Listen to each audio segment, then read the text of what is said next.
কিভাবে quick concentrate করা যায় নিজেকে, এই বিষয় নিয়ে আমি প্রায় 25 বছর ধরে রিসার্চ করে চলেছি। রিসেন্টলি গভর্নমেন্ট অফ ইন্ডিয়া আমাকে সিনিয়র রিসার্চ ফেলো হিসেবে ঘোষণা করেছেন। এজন্য আমি কৃতজ্ঞ। আমি এই বিষয় নিয়ে সমাজের বিভিন্ন স্তরে আলোচনা করে চলেছি। গিয়েছিলাম বারাসাত বনমালীপুর প্রিয়নাথ ইনস্টিটিউশন। ওখানে টিচারদের কাছ থেকে হাতে কলমে জানতে এবং বুঝতে যে ওনারা ক্লাসে যাবার আগে নিজের মনকে কিভাবে প্রস্তুত করেন, কি করে তৈরি করেন, কি করে কনসেন্ট্রেট করেন নিজেকে, কি পদ্ধতিতে মনোযোগী করেন ছাত্রদের। টিচারদের সাথে হাতে কলমে নতুন কিছু পদ্ধতির আদান প্রদান হলো। কিছু মেন্টাল কন্ডিশন সম্পর্কে জানলাম, যেটা আমার রিসার্চ ওয়ার্ককে এগিয়ে নিয়ে যেতে অবশ্যই সাহায্য করবে। আমার সাথে 32 জন শিক্ষক শিক্ষিকা ছিলেন। আমি শিখলাম, জানলাম। কয়জনের থেকে শুনে নিই কেমন লাগলো ওনাদের আমার এই নতুন পদ্ধতি।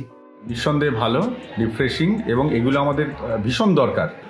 আর এটা শেখার ক্ষেত্রে যেটা আমার সব থেকে বিশেষ মনে হয়েছে যে complete surrender to the teacher, এটা না হলে কিন্তু শেখা সম্পূর্ণ হয় না। তো সেখানে দাঁড়িয়ে আমি শেখার চেষ্টা করলাম, আমার ভালো লেগেছে। এরকম আরও যদি হয়, আরও এগিয়ে, এটা তো প্রাথমিক স্তর একটা কিছু হলো আজকে, আরও এগিয়ে গিয়ে যদি আরও ভালো হয় আমি নিশ্চয়ই এনরিচড হবো, এইটুকু বললাম। আমি সংঘমিত্রা বিশ্বাস, আমি লাইফ সায়েন্স পড়াই।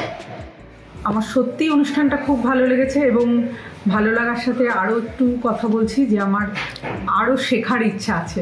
কারণ আমার মনে হয়েছে আমি আজকে কিছুই শিখতে পারিনি, আমি আরও জানতে চাই। বাচ্চাদের এগোনোর জন্য আমরা যখন দায়িত্ব নিয়েছি তখন আমরা নিশ্চয়ই বেসিক্যালি আমরা দেখেছি যে মোটিভেশন স্পিচ অনেক জায়গায় নিয়ে দেওয়ানো হয় যে তাদের মোটিভেট করানোর জন্য, আরও ভালোভাবে কাজ করার জন্য, কিন্তু সেখানে অ্যাক্টিভিটির ব্যাপারটা থাকে না। কেউ একজন বলেন, বাকিরা শোনে, এমনটা হয়।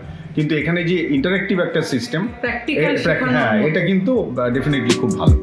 এই ধরনের উদ্যোগে যদি আমরা সামিল হতে পারি, সেটা আমাদের জন্য যেমন ভালো, ছাত্রছাত্রীদের জন্য সমানভাবেই ভালো। আমি যা প্রত্যাশা করে এসেছিলাম তার চেয়েও বেশি পেয়েছি। কি হতে চলেছে এই কৌতূহলটা, এইটা জানবার আগ্রহ খুব ছিল। এবং ঢুকেই আমার প্রথমেই যেটা ভালো লেগেছে যে একদমই খুবই বন্ধুত্বপূর্ণ পরিবেশের মধ্যে হয়েছে, খুব মজা পেয়েছি, এটুকু আমি বলতে পারি। আনন্দ না পেলে কোনো কাজই করা যায় না, সেটা শুধু পড়াশোনার ক্ষেত্রে নয় বা কাউকে কিছু দেওয়ার জন্য নয়। স্বামী বিবেকানন্দের একটা কথা আমার খুব মনে আছে এখনো, যে কেউ কাউকে কিছু শেখাতে পারে না, কিন্তু শেখানোর প্রসেস যেগুলো আছে সেই প্রসেসের মধ্যে সেই প্রসেসটাকে আরও কী করে ভালো করা যায় সেটা কিন্তু ব্যক্তিবিশেষের উপর নির্ভর করে বলে আমি বিশ্বাস করি। এবং সেইটার জন্য যেটা প্রাথমিক শর্ত সেটা হচ্ছে নিজেকে আনন্দে রাখা, যেটা বলা খুব সোজা, করা খুব কঠিন। কিন্তু এই কঠিন কাজটাকে সহজ করার জন্যেই এই কর্মশালাগুলোর প্রয়োজন। এবং এইগুলো আমাদেরকে প্রতিনিয়ত ঋদ্ধ করবে। আমাদের সাবকনসিয়াস মাইন্ডে আজকে যেটা ঢুকে গেল, এটাকে করতে শুরু করি, তার ফল নিশ্চয়ই পাবো। আমি খুব উপকৃত হয়েছি এবং চাইবো যে এইটা বারে বারে আরও যত বেশি পাবো তত আমরা আরও সমৃদ্ধ হব। আমি ধনেশ্বর টুডু, প্রিয়নাথ স্কুলের শিক্ষক। আমি মূলত রাষ্ট্রবিজ্ঞান পড়াই। তো আজকে আমাদের স্কুলে যে সাইকোলজিক্যাল ব্যাপারে সেমিনার হলো, প্রোগ্রাম অ্যাটেন্ড করে এবং আমাদের যে বিষয়গুলো জানালেন উনি, আমরা ভীষণভাবে উপকৃত হয়েছি। আমাদের যতগুলো সহকর্মী আছে, যতগুলো টিচার আছেন, প্রত্যেকেরই এই বিষয়টা আমাদের জানা দরকার এবং এটা জানলে আমরা আরও ভালো করে ছাত্রদের মধ্যে এই বিষয়গুলো আমরা ঢুকিয়ে দিতে পারবো। আজকে মিস্টার গৌতম মিত্র এই স্কুলের প্রাক্তন ছাত্র, অভিভাবকও বটে। তিনি আজকে যে সেশনটা আমাদের শিক্ষক শিক্ষিকাদের নিয়ে করালেন, এটা একটা অসাধারণ সেশন হলো।